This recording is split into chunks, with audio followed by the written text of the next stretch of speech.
are connected, respected, and valued. But in the wake of the lawsuit and criticism, the Santa Barbara Unified School District is teaming up with the University of California, Santa Barbara to evaluate the effectiveness of its partnership with Just Communities. Shannon.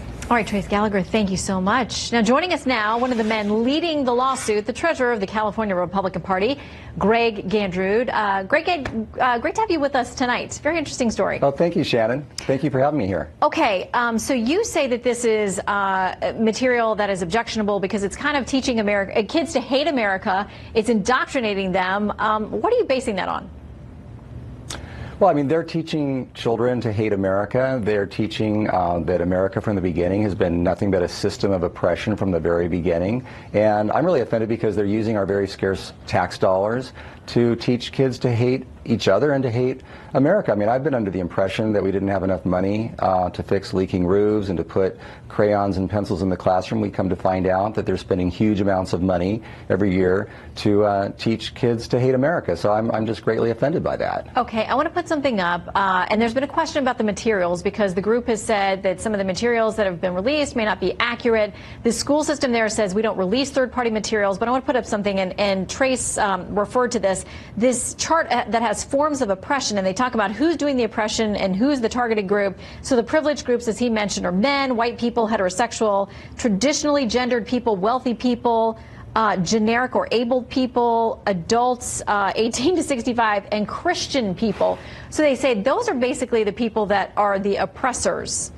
How do you respond to that as far as this is what kids are being taught? Well, I mean, that's just ridiculous. You know, our group actually is not against the implicit bias training.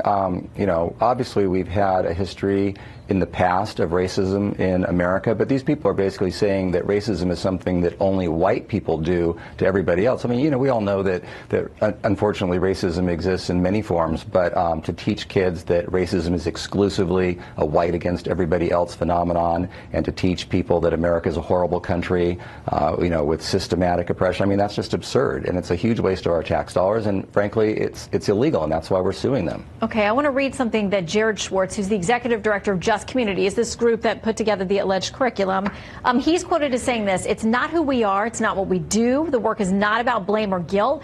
We're very intentional about not saying people are oppressors, it's systems that are unequal." How do you respond to that?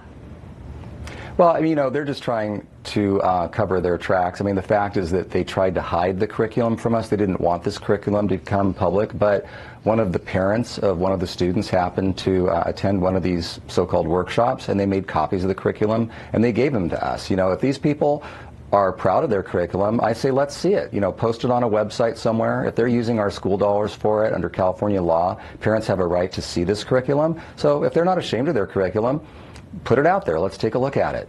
Yeah, I think that's a fair ask on your part and for any parent who has a child in any of these schools. So we'll follow this lawsuit. Greg, keep us updated. And great to have you with us tonight. Thank you so much. Oh, thank you, Shannon. All right, a federal judge weighs in on the